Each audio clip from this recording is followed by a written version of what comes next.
පුතා අටලෝ දහමට අදාළ නැති සෙල්ලමක් ජීවිතේ දිනන්න පුළුවන්. දිනන්න ඕනේ නම් හැමදාම දිනන්න ඕනේ. සෙල්ලම් වල දිනන්නේ සෙල්ලම් කරන්නේ නෙමෙයි. සෙල්ලම් කරන්න පිටණි හදන්නේ.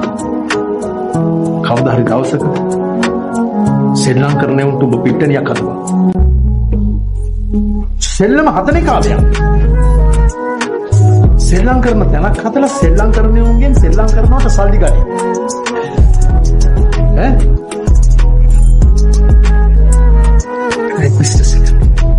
ඒක මාරු කතාව.